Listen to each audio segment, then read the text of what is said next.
আমরা এবার দ্বিতীয় উদ্দীপকটা নিয়ে আলোচনা করি। দ্বিতীয় উদ্দীপকটি হচ্ছে এমন, এখানে 4টি মৌল দেওয়া আছে এবং বহিস্থ শক্তি স্তরে ইলেকট্রোবিন্যাস দেওয়া আছে। এর ইলেকট্রোবিন্যাস হচ্ছে n-3s1, বি এর ইলেকট্রন বিন্যাস বহিস্থ শক্তি স্তরে n-2s2, n-2p3, সি এর ক্ষেত্রে n-1s2, n-1p5 এবং ডি এর ক্ষেত্রে n-1d6 এবং ns2, n এর মান হচ্ছে 4। প্রশ্নগুলো হচ্ছে প্রয়োগমূলক কোশ্চেন, BA4C যৌগে বিদ্যমান বন্ধন সমূহ ব্যাখ্যা করো।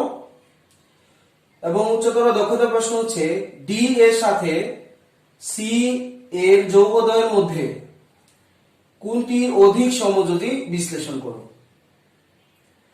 প্রশ্নটির উত্তর জানার জন্য আমাকে প্রথমে এ বি সি ডি মৌলগুলো কি কি সেটা জানতে হবে। চলো আমরা প্রথমে দেখে নেই এ বি সি ডি মৌলগুলো কি কি। যেহেতু n এর মান 4, তাহলে n-3 that means 1s1, যেহেতু 1s1 একটা ইলেকট্রন, সুতরাং এই মৌলটি হচ্ছে হাইড্রোজেন।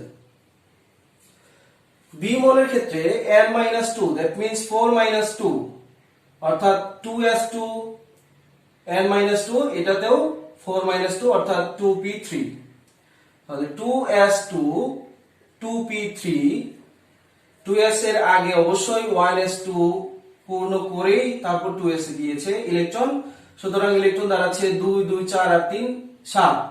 সুতরাং আমাদের বি মৌলটি হচ্ছে নাইট্রোজেন, যার পারমাণবিক সংখ্যা 7।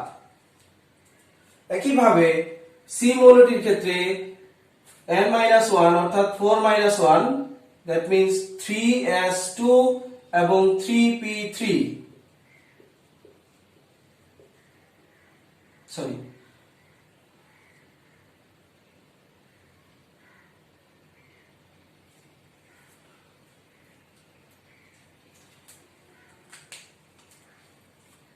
একইভাবে সি এর ক্ষেত্রে n-1s2 n-1p5 অর্থাৎ 3s2 3p5,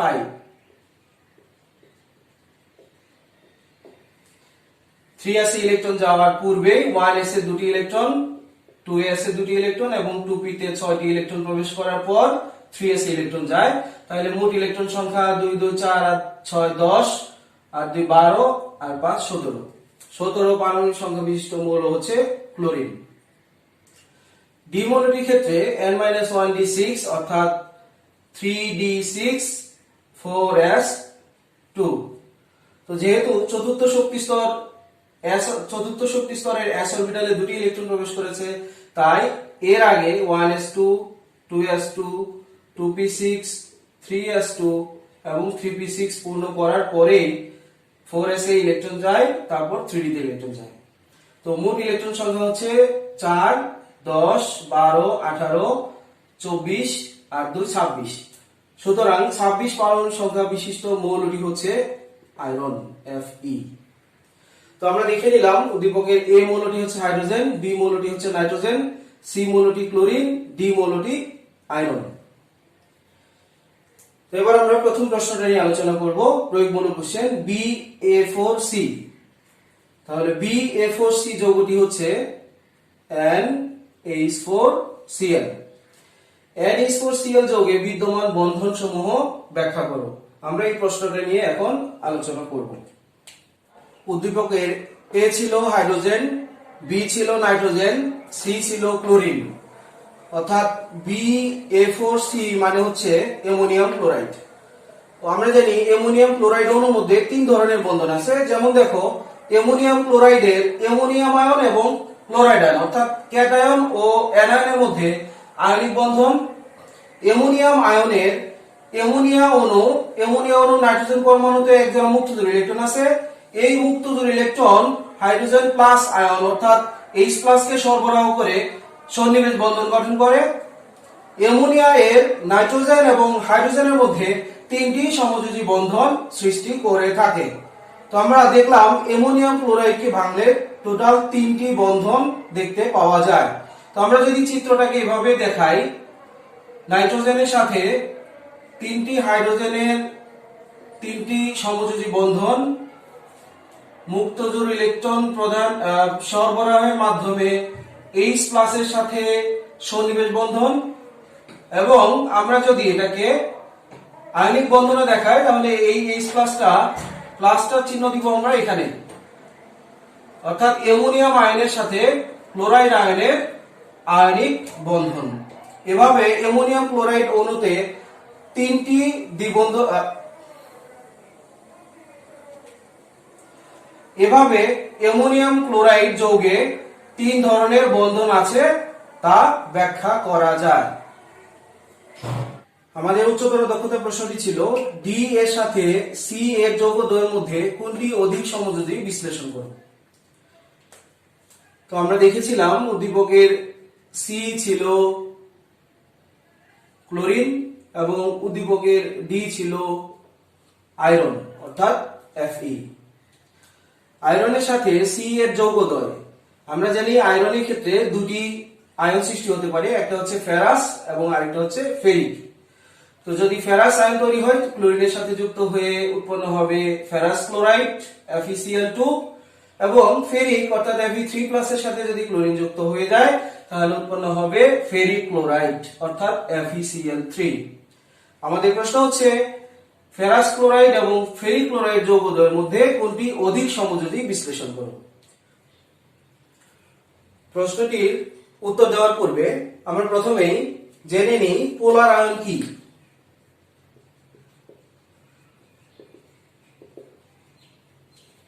পোলার আয়ন হচ্ছে আয়নিক যৌগে ক্যাটায়ন কর্তৃক অ্যানায়নের ইলেকট্রন বেগের বিকৃতির ঘটনাকে পোলার আয়ন বলে। অর্থাৎ কোনো আয়নিক যৌগের মধ্যে যদি পোলার আয়ন সংঘটিত হয় তাহলে ওই আয়নিক যৌগের মধ্যে কিছুটা সমযোজী বৈশিষ্ট্য প্রকাশ পাবে। তো আমরা এবার প্রশ্নের উত্তরের দিকে চলে যাচ্ছি। প্রশ্নের উত্তরের জন্য আমরা পোলার আয়ন সংক্রান্ত ফাজানির নীতির সাহায্য নিব। তো ফাজানির নীতিটা আমরা আগে আলোচনা করে নেই। ফাজানির নীতি হচ্ছে আয়নিক যৌগে ক্যাটায়নের আকার যত ক্ষুদ্র হবে অ্যানায়নের আকার যত বড় হবে, ক্যাটায়ন ও অ্যানায়নের চার্জ ঘনত্ব যত বেশি হবে, ক্যাটায়নের ইলেকট্রন বিন্যাসে ডি ও এফ অরবিটালে ইলেকট্রন থাকলে ওই আয়নিক যৌগে পোলার আয়ন বেশি হয়। অর্থাৎ ওই আয়নিক যৌগের মধ্যে পোলার আয়ন যত বেশি হবে ওই আয়নিক যৌগটা তত বেশি সমযোজী বৈশিষ্ট্য প্রকাশ পাবে। আমরা দেখতেছি এখানে ফেরাস ক্লোরাইড এবং ফেরিক ক্লোরাইডের মধ্যে অ্যানায়ন একই অর্থাৎ Cl- বা ক্লোরাইড আয়ন, কিন্তু দুটিতে ক্যাটায়ন ভিন্ন। এখানে Fe2+ অর্থাৎ ফেরাস আয়ন আর এদিকে হচ্ছে Fe3+ অর্থাৎ ফেরিক আয়ন। তো আমরা ফাজানির নীতি অনুযায়ী অলরেডি দেখেছি ক্যাটায়নের আকার যত ক্ষুদ্র হবে এবং ক্যাটায়নের চার্জ ঘনত্ব যত বেশি হবে। এখানে দুটি পয়েন্ট কি আছে প্রিয় শিক্ষার্থীরা, দেখো ফেরাস আয়ন অপেক্ষা ফেরিক আয়নের আকার ছোট এবং ফেরাস আয়ন অপেক্ষা ফেরিক আয়নের চার্জ ঘনত্বটা বেশি।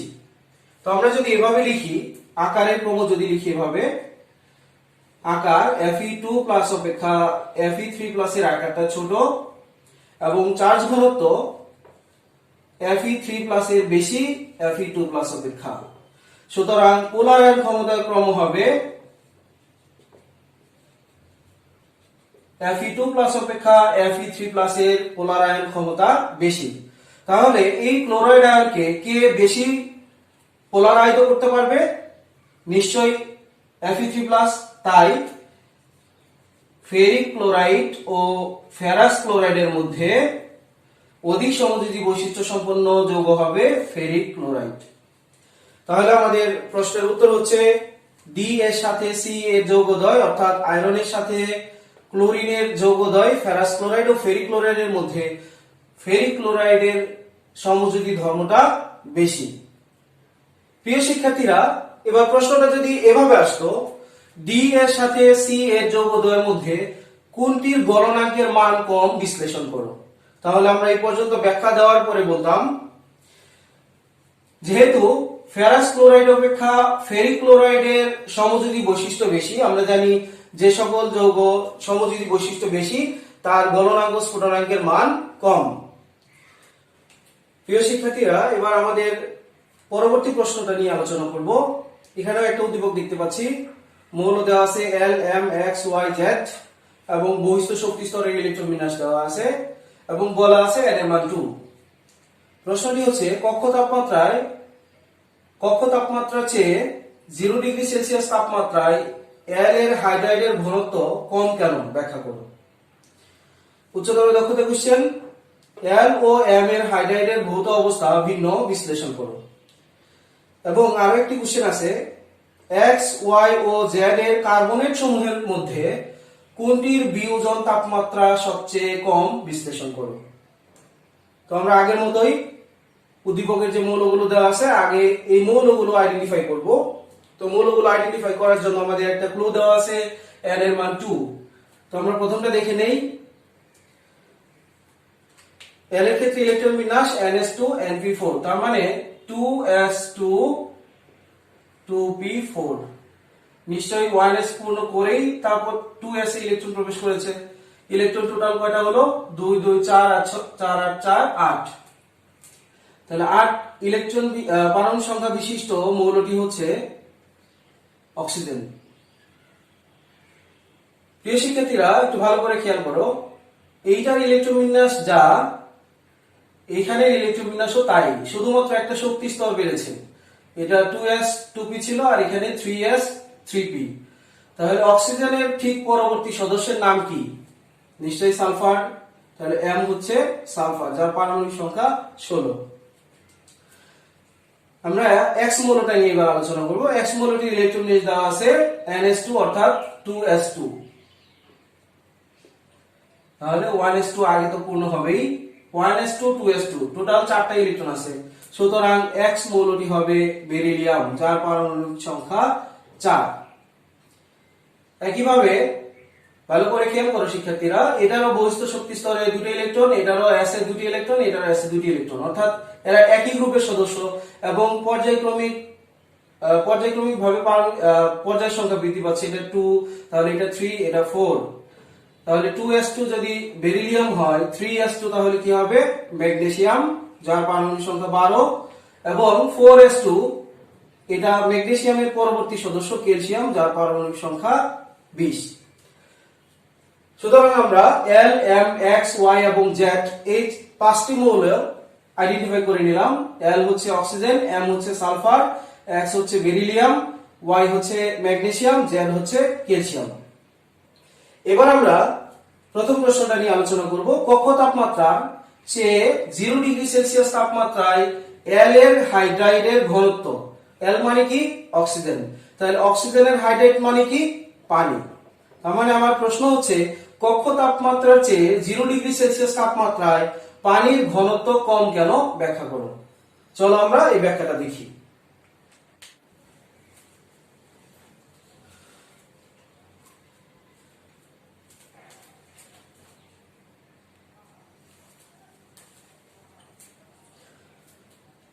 প্রিয় শিক্ষার্থীরা, লক্ষ্য করো, এখানে আমাদের L ছিল অক্সিজেন, তাহলে L অর্থাৎ অক্সিজেনের হাইড্রেট যৌগ হচ্ছে পানি। কক্ষ তাপমাত্রায় তরল পানি এর ঘনত্বের তুলনায় 0 ডিগ্রি সেলসিয়াস তাপমাত্রায় পানি, দ্যাট মিন্স বরফের ঘনত্ব কম। এই প্রশ্নটার উত্তর দেওয়ার জন্য আমরা প্রথমেই বরফের চিত্রটা এঁকে নিব। বরফের চিত্র আঁকার জন্য তোমরা সহজেই যাতে আঁকতে পারো তার জন্য আমি একটা পন্থা অবলম্বন করতেছি, সবাই ভালো করে খেয়াল করো। এভাবে আঁকলে মনে হয় তোমাদের অনেকটা সহজ লাগবে। আমরা বেনজিন আঁকার সময় যেভাবে 6টা কার্বন হেক্সাগোনালের বা ষড়ভুজের 6 কোণায় যেভাবে দিই, এভাবে ঠিক অক্সিজেন দিয়ে নিব। 1 2 3 4 5 এবং 6। এখন প্রত্যেকটা অক্সিজেনের আমরা এই পাশ থেকে শুরু করলাম, একটা করে হাইড্রোজেন দিয়ে নিলাম, সমযোজী বন্ধন সিগমা বন্ধন দেখালাম, এভাবে প্রত্যেকটা দিয়ে দিই।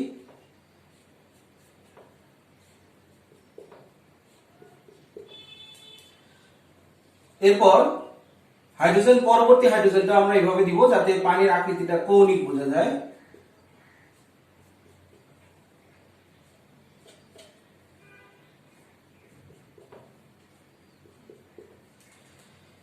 এবার প্রত্যেকটা হাইড্রোজেন এবং অক্সিজেনের মাঝখানে এভাবে হাইড্রোজেন বন্ধন দিয়ে দিব।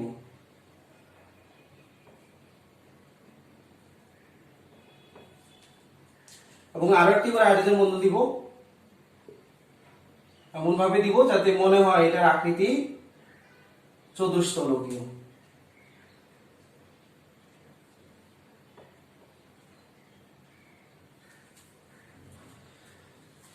প্রিয় শিক্ষার্থীরা, এবার একটু লক্ষ্য করো, দেখো প্রতিটা অক্সিজেন পরমাণুর সাথে 4টি হাইড্রোজেন যুক্ত আছে। 2টি হাইড্রোজেন সমযোজী বন্ধনের মাধ্যমে যুক্ত আছে এবং বাকি 2টি হাইড্রোজেন হাইড্রোজেন বন্ধনের মাধ্যমে যুক্ত আছে। এভাবে অনেকগুলো পানির অণু যখন পরস্পর কাছাকাছি এসে বরফে পরিণত হয়, তখন এরকম চতুস্তলকীয় গঠন আকৃতি লাভ করার কারণে এই বরফের গঠনের মাঝে পানির অণুগুলোর মাঝে অর্থাৎ পানির অণুগুলোর মাঝে একটা হেক্সাগোনাল ফাঁকা স্থান তৈরি হয়। এই ফাঁকা স্থান তৈরি হওয়ার কারণে বরফের আয়তন পানির আয়তন অর্থাৎ কক্ষ তাপমাত্রায় H2 এর আয়তনের তুলনায় বেশি হয়ে যায়। ফলে কক্ষ তাপমাত্রার পানির চেয়ে বরফের ঘনত্ব কমে যায়। যদি প্রশ্নটা আমার এভাবে থাকতো যে 0 ডিগ্রি সেলসিয়াস তাপমাত্রায় এল এর হাইড্রাইড পানিতে ভাসে কেন, অর্থাৎ 0 ডিগ্রি সেলসিয়াস তাপমাত্রায় এল এর হাইড্রাইড মানে হচ্ছে পানি, অক্সিজেনের হাইড্রাইড অর্থাৎ পানি, দ্যাট মিন্স বরফ পানিতে ভাসে কেন। তাহলে আমরা এই পর্যন্ত উত্তর দিয়ে এরপরে বলতাম, যেহেতু তরল পানির চেয়ে বরফের ঘনত্ব কম এবং তরল পানির চেয়ে বরফের আয়তন বেশি, তাই বরফ পানিতে ভাসে। আমাদের পরবর্তী প্রশ্নটি হলো, এল ও এম এর হাইড্রাইডের ভৌত অবস্থা ভিন্ন কেন, বিশ্লেষণ করুন। তো আমরা প্রথমে দেখে নেই উদ্দীপকের এল ও এম গুলো কি ছিল। উদ্দীপকের এল ছিল অক্সিজেন এবং এম ছিল সালফার। তাহলে এল ও এম অর্থাৎ অক্সিজেন ও সালফারের হাইড্রাইড যৌগ হলো যথাক্রমে H2O অর্থাৎ পানি এবং H2S অর্থাৎ হাইড্রোজেন সালফাইড। উদ্দীপকের যৌগ দুটির মধ্যে পানি এবং H2S এর কেন্দ্রীয় পরমাণু অক্সিজেন এবং সালফার একই গ্রুপের সদস্য অর্থাৎ গ্রুপ নাম্বার 16 এর সদস্য। অক্সিজেনের তড়িৎ ঋণাত্মকতার মান 3.5, অপরদিকে সালফারের তড়িৎ ঋণাত্মকতার মান 2.5 এবং হাইড্রোজেনের তড়িৎ ঋণাত্মকতার মান 2.1। তো আমরা দেখে নেই পানির ক্ষেত্রে অক্সিজেন এবং হাইড্রোজেনের মধ্যে তড়িৎ ঋণাত্মকতার পার্থক্য হচ্ছে 3.5 মাইনাস 2.1 সমান সমান 1.4, যা 0.5 অপেক্ষা বেশি। তো আমরা জানি যে সকল যৌগের দুটি পরমাণুর মধ্যে তড়িৎ ঋণাত্মকতার পার্থক্য 0.5 থেকে 1.9 এর মধ্যে, তারা পোলার যৌগ। তো আমরা দেখতে পাচ্ছি পানির ক্ষেত্রে অক্সিজেন হাইড্রোজেনের তড়িৎ ঋণাত্মকতার পার্থক্য 1.4, যা 0.5 থেকে বেশি, 1.9 থেকে কম। সুতরাং পানি একটি পোলার যৌগ, অর্থাৎ পানির মধ্যে ডাইপোল সৃষ্টি হয়। আংশিক ঋণাত্মক, আংশিক ধনাত্মক। অপরদিকে H2S এর সালফার এবং হাইড্রোজেনের মধ্যে তড়িৎ ঋণাত্মকতার পার্থক্য 2.5 মাইনাস 2.1 ইজ ইকুয়ালস টু 0.4, যা 0.5 অপেক্ষা কম। আমরা জানি যে সকল যৌগের দুটি পরমাণুর মধ্যে তড়িৎ ঋণাত্মকতার পার্থক্য 0.5 অপেক্ষা কম, সেই যৌগগুলো সাধারণত অপোলার যৌগ হয়ে থাকে, অর্থাৎ এর মধ্যে কোনো ডাইপোল সৃষ্টি হয় না। এবার আমরা দেখি পানি পোলার অণু, অর্থাৎ এর মধ্যে ডাইপোল সৃষ্টি হওয়ার কারণে যখন পানির অণুগুলো পরস্পরের কাছাকাছি আসে,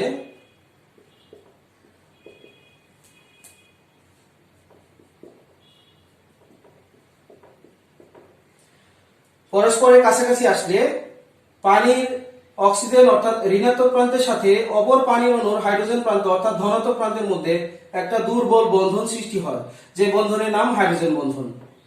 তো এইভাবে বাকি হাইড্রোজেন বন্ধনগুলো সৃষ্টি হবে। এই পানির অণুগুলোর মধ্যে এই হাইড্রোজেন বন্ধন সৃষ্টি হওয়ার কারণে পানির অণুগুলো বিচ্ছিন্নভাবে একক অণু হিসেবে থাকতে পারে না, এরা একত্রিত হয়ে গুচ্ছ আকারে থাকে। তাই কক্ষ তাপমাত্রায় পানির ভৌত অবস্থা হয় তরল। অপরদিকে হাইড্রোজেন সালফাইডের ক্ষেত্রে যেহেতু এটি অপোলার অণু, এর মধ্যে হাইড্রোজেন বন্ধন সৃষ্টি হয় না, তাই এদের মধ্যে হাইড্রোজেন বন্ধন সৃষ্টি না হওয়ার কারণে শুধুমাত্র দুর্বল ভ্যান ডার ওয়ালস আকর্ষণ বল কার্যকর থাকে। তাই এরা গ্যাসীয় একক অণু হিসেবে বিচ্ছিন্ন অবস্থায় থাকে। তাই আমরা বলতে পারি H2S গ্যাসীয় হলেও H2O অর্থাৎ পানি কক্ষ তাপমাত্রায় তরল। সুতরাং অক্সিজেন ও সালফারের হাইড্রাইড অর্থাৎ পানি ও H2S এর ভৌত অবস্থা ভিন্ন। পরবর্তী প্রশ্ন, X, Y ও Z এর কার্বনেট সমূহের মধ্যে কোনটির বিয়োজন তাপমাত্রা সবচেয়ে কম বিশ্লেষণ করুন। তো আমরা উদ্দীপকের মৌলগুলো আগেই আইডেন্টিফাই করেছিলাম, সেই অনুযায়ী X ছিল বেরিলিয়াম, Y ছিল ম্যাগনেসিয়াম এবং Z ছিল ক্যালসিয়াম। উদ্দীপকের মৌলগুলোর কার্বনেট হলো যথাক্রমে বেরিলিয়াম কার্বনেট, ম্যাগনেসিয়াম কার্বনেট এবং ক্যালসিয়াম কার্বনেট। যৌগগুলোর মধ্যে প্রত্যেকেরই অ্যানায়ন একই অর্থাৎ কার্বনেট আয়ন। এটারও কার্বনেট আয়ন, এটার ক্ষেত্রেও অ্যানায়ন কার্বনেট আয়ন, এটার ক্ষেত্রেও অ্যানায়ন কার্বনেট আয়ন। কিন্তু ক্যাটায়নগুলো ভিন্ন। প্রথমটি হচ্ছে বেরিলিয়াম 2+, দ্বিতীয়টি হচ্ছে ম্যাগনেসিয়াম 2+, তৃতীয়টি হচ্ছে ক্যালসিয়াম 2+। যেহেতু অ্যানায়ন সেম কিন্তু ক্যাটায়নগুলো ভিন্ন এবং এরা প্রত্যেকটাই আয়নিক যৌগ, সুতরাং এই প্রশ্নের অ্যান্সার আমরা পোলার আয়ন সংক্রান্ত ফাজানের নীতি মাধ্যমে দিব। এর আগেও আমি এই টাইপের একটি প্রশ্নের কথা বলেছিলাম তোমাদের এবং সমাধান করে দিয়েছি। তো আমরা সেই আলোকে চলে যাই। পোলার আয়ন নিশ্চয়ই আমরা জেনেছি। এর মধ্যে ফাজানের নীতিটা আমি আবারও বলতেছি। ফাজানের নীতি হচ্ছে আয়নিক যৌগে ক্যাটায়নের আকার যত ক্ষুদ্র হবে, অ্যানায়নের আকার যত বড় হবে, ক্যাটায়নের ও অ্যানায়নের চার্জ ঘনত্ব যত বেশি হবে এবং ক্যাটায়নের ইলেকট্রন বিন্যাসে ডি ও এফ অরবিটালে ইলেকট্রন উপস্থিত থাকলে ওই আয়নিক যৌগে পোলার আয়ন বেশি হয়। যে আয়নিক যৌগে পোলার আয়ন যত বেশি হবে ওই আয়নিক যৌগ তত বেশি সমযোজী বৈশিষ্ট্য সম্পন্ন হবে। তো আমরা দেখে নেই এখানে যে আয়নগুলো আছে বেরিলিয়াম আয়ন, ম্যাগনেসিয়াম আয়ন এবং ক্যালসিয়াম আয়ন, এদের আকারের ক্রম।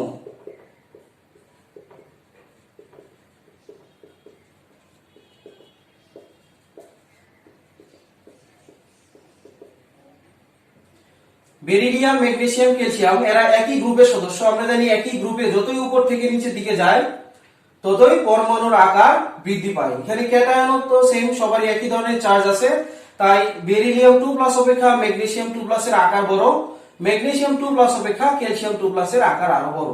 তাহলে আমরা দেখতে পাচ্ছি এই তিনটা ক্যাটায়নের মধ্যে বেরিলিয়াম 2+ এর আকার সবচেয়ে ছোট। এবার আমরা দেখব পোলার আয়ন ক্ষমতার ক্রম।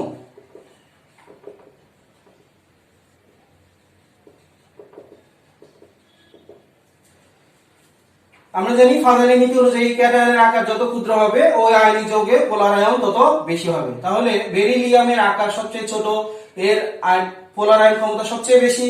এরপরে ম্যাগনেসিয়ামের তুলনায়, ম্যাগনেসিয়াম 2+ এর তুলনায় ম্যাগনেসিয়াম 2+ এর আকার ক্যালসিয়াম 2+ এর আকারের থেকে ছোট হয়, এর পোলার আয়ন ক্ষমতা ক্যালসিয়াম 2+ অপেক্ষা বেশি হবে।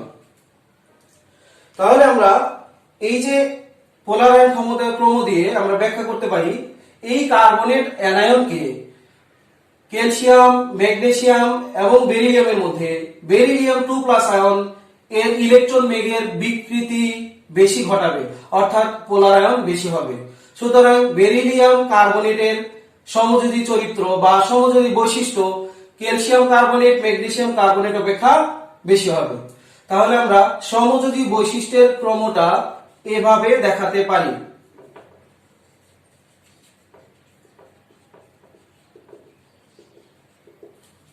তাহলে বেশি সমযোজী বৈশিষ্ট্য সম্পন্ন হবে বেরিলিয়াম কার্বনেট, তার থেকে কম সমযোজী বৈশিষ্ট্য সম্পন্ন হবে ম্যাগনেসিয়াম কার্বনেট, তার থেকেও কম হবে ক্যালসিয়াম কার্বনেট।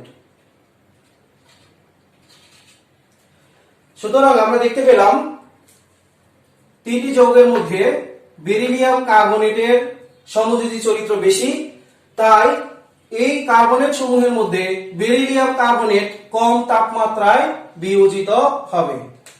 তো আমরা বিক্রিয়াটা এভাবে দেখাতে পারি, বেরিলিয়াম কার্বনেট বিয়োজিত হয়ে বেরিলিয়াম অক্সাইড এবং কার্বন ডাই অক্সাইড উৎপন্ন করবে। প্রিয় শিক্ষার্থীরা, এবার তোমরা এই প্রশ্নটি নিজেরা সমাধান করবে। তো প্রশ্নটি আমি একটু ব্যাখ্যা দিয়ে দিচ্ছি। এখানে তিনটি মৌল আছে X, Y এবং Z। X মৌলটি 1 নম্বর গ্রুপের 1 নম্বর পর্যায়ের সদস্য, অর্থাৎ X মৌলটি হচ্ছে হাইড্রোজেন। Y মৌলটি 13 নম্বর গ্রুপের দ্বিতীয় পর্যায়ের সদস্য, অর্থাৎ Y মৌলটি হচ্ছে বোরন। এবং Z মৌলটি 15 নম্বর গ্রুপের দ্বিতীয় পর্যায়ের সদস্য, অর্থাৎ Z মৌলটি হচ্ছে নাইট্রোজেন। এবার প্রশ্নগুলো দেখো। YX4- অর্থাৎ BH4- আয়নে বিদ্যমান বন্ধন সমূহ ব্যাখ্যা করো। BH4- আয়নে দুই ধরনের বন্ধন থাকে, যেমন BH4- আয়নে H- অর্থাৎ হাইড্রাইড আয়নের সাথে BH3 এর সন্নিবেশ বন্ধন, এবং BH3 অণুতে BOH অর্থাৎ বোরন ও হাইড্রোজেনের মধ্যে সমযোজী বন্ধন সৃষ্টি হয়। তো আমরা যদি এটি চিত্রের মাধ্যমে দেখাই, এভাবে দেখাতে পারি, বোরনের সাথে 3টি হাইড্রোজেন পরমাণুর 3টি সমযোজী বন্ধন, এবং হাইড্রাইড আয়নের মুক্তজোড় ইলেকট্রন বোরন পরমাণুর দিকে সরবরাহের মাধ্যমে একটি সন্নিবেশ বন্ধন সৃষ্টি হয়। অনেকের মনে প্রশ্ন হতে পারে H- আয়ন কিভাবে তৈরি হয়। তাদের জন্য বলতেছি, সোডিয়াম হাইড্রাইডের সোডিয়াম হচ্ছে ধনাত্মক চার্জযুক্ত আর হাইড্রাইড কিন্তু ঋণাত্মক চার্জযুক্ত।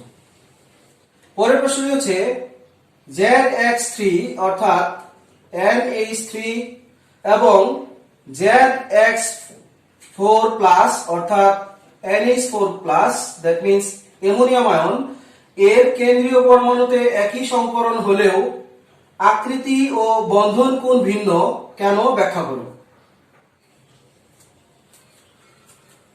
অ্যামোনিয়া ও অ্যামোনিয়াম আয়নের উভয়ের কেন্দ্রীয় পরমাণু নাইট্রোজেনে sp3 সংকরণ হলেও এদের আকৃতি ও বন্ধন কোণে মানের ভিন্নতা দেখা যায়। অ্যামোনিয়া অণুর ক্ষেত্রে আমরা দেখতে পাই নাইট্রোজেন পরমাণুর অযুগ্ম ইলেকট্রন সংবলিত 3টি sp3 সংকর অরবিটালের সাথে হাইড্রোজেন পরমাণুর 1s1 অরবিটাল সামনাসামনি অধিক্রমণের মাধ্যমে 3টি সিগমা বন্ধন সৃষ্টি করার পরেও নাইট্রোজেন পরমাণুতে এক জোড়া ইলেকট্রন মুক্তজোড় ইলেকট্রন হিসেবে থেকে যায়। VSEPR তত্ত্ব অনুযায়ী আমরা জানি মুক্তজোড় বন্ধনজোড় ইলেকট্রনের মধ্যকার বিকর্ষণ বন্ধনজোড় বিকর্ষণ অপেক্ষা বেশি।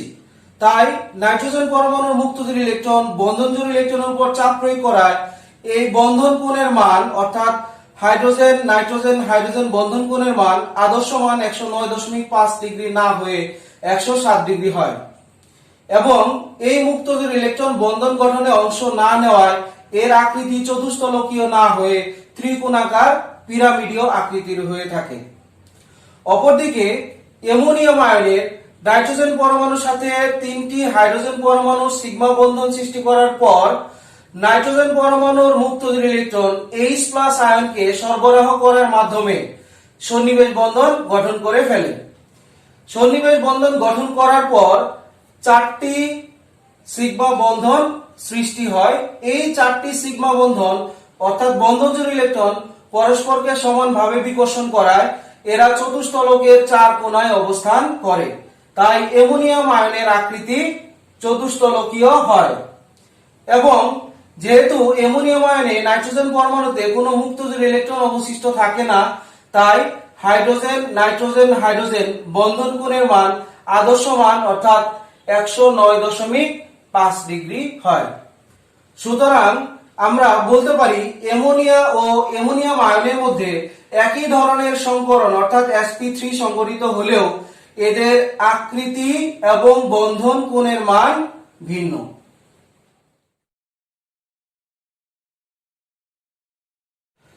আমরা সিগমা বন্ধন এবং পাই বন্ধনকে এভাবে প্রকাশ করতে পারি, যেমন এখানে দুটি পি অরবিটাল নিলাম এবং এপাশে আরো দুটি পি অরবিটাল নিব। এই পি অরবিটালের সাথে এই পি অরবিটালের সামনাসামনি অধিক্রমণের মাধ্যমে এখানে সিগমা বন্ধন তৈরি হবে এবং এই দুটি অরবিটাল পি অরবিটাল পাশাপাশি অবস্থানে আছে, পাশাপাশি অধিক্রমণের মাধ্যমে পাই বন্ধন সৃষ্টি হবে। এবার দেখি সন্নিবেশ বন্ধন কাকে বলে।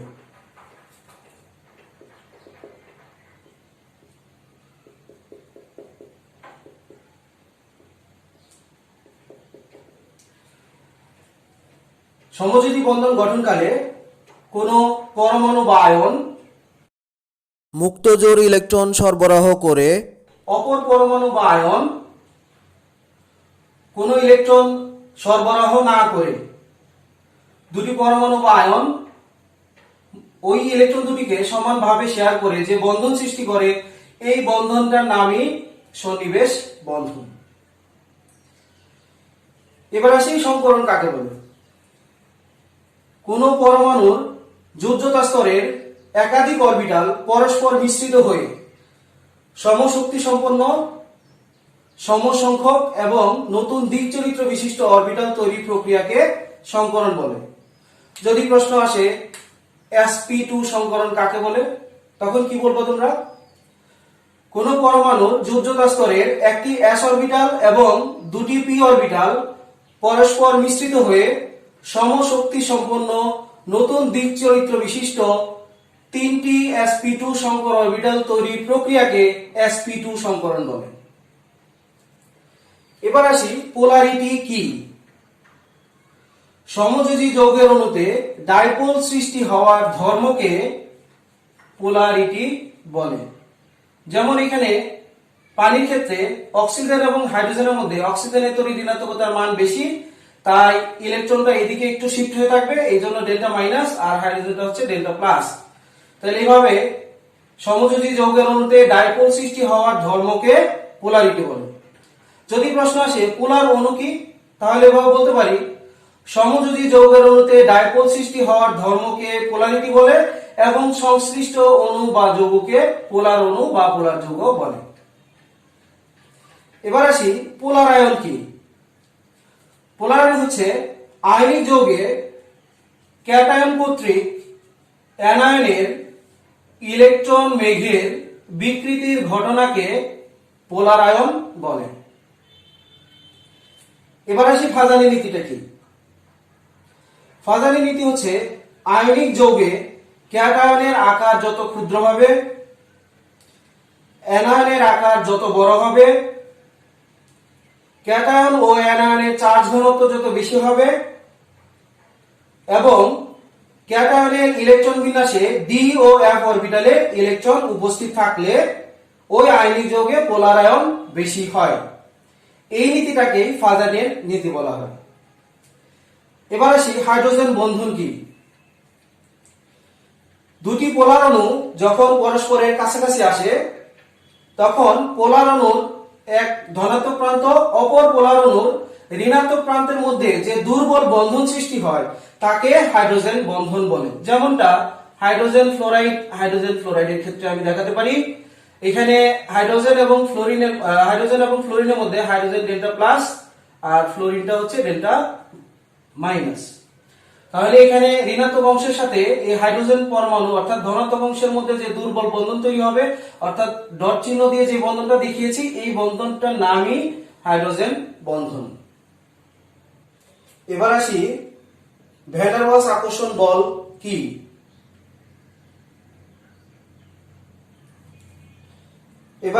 ভ্যান ডার ওয়ালস আকর্ষণ বল অথবা ভ্যান ডার ওয়ালস বল কি? অপোলার সমযোজী অণুসমূহ যে আকর্ষণ বলের প্রভাবে পরস্পরের কাছাকাছি আসে সেই আকর্ষণ বলকে ভ্যান ডার ওয়ালস আকর্ষণ বল অথবা ভ্যান ডার ওয়ালস বল বলে।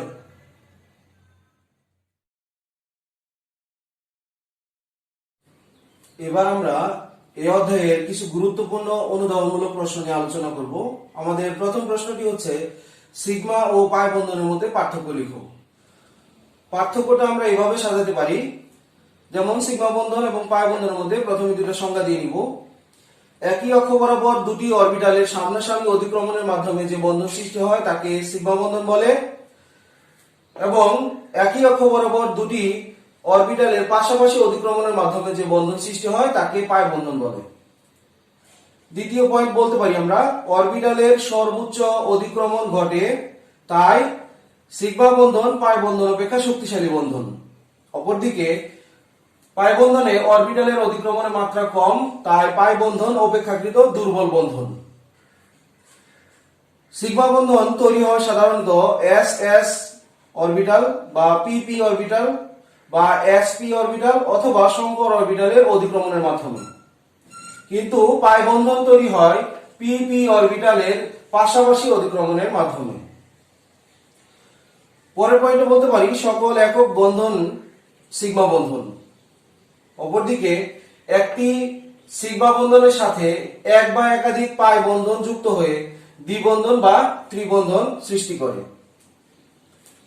সর্বশেষ পয়েন্টে আমরা বলতে পারি সিগমা বন্ধনে যুক্ত পরমাণু অক্ষের চারদিকে মুক্তভাবে আবর্তন করতে পারে, কিন্তু পাই বন্ধনে যুক্ত পরমাণু অক্ষের চারদিকে মুক্তভাবে আবর্তন করতে পারে না। আমাদের পরের প্রশ্নটি হচ্ছে অক্সিজেন অণুতে একই সাথে সিগমা ও পাই বন্ধন উপস্থিত ব্যাখ্যা করো। এই প্রশ্নটার উত্তর দিতে গেলে আমরা প্রথমেই অক্সিজেন পরমাণুর ইলেকট্রন বিন্যাসটা করে নিব। অক্সিজেন পরমাণুর ইলেকট্রন বিন্যাস করি 1s2 2s2 2px2 2py1 2pz1। আমরা দেখতে পাচ্ছি অক্সিজেনের বহিস্থ শক্তি স্তরের 2py অরবিটালে একটি ইলেকট্রন আছে, অর্থাৎ অযুগ্ম ইলেকট্রন সম্বলিত অরবিটাল, এবং একইভাবে 2pz এও একটি ইলেকট্রন আছে যেটা অযুগ্ম ইলেকট্রন সম্বলিত অরবিটাল। এই 2py অরবিটাল একটি অক্সিজেন পরমাণুর 2py অরবিটাল অপর একটি অক্সিজেন পরমাণুর 2py অরবিটালের সামনাসামনি অতিক্রমণের মাধ্যমে প্রথমে সিগমা বন্ধন তৈরি হবে এবং পরবর্তীতে অক্সিজেন পরমাণুর 2pz অরবিটালের সাথে অপর অক্সিজেন পরমাণুর 2pz অরবিটাল পাশাপাশি অতিক্রমণের মাধ্যমে পাই বন্ধন সৃষ্টি করবে। তো আমরা অরবিটাল চিত্রের মাধ্যমে এই অংশটা দেখাতে পারি।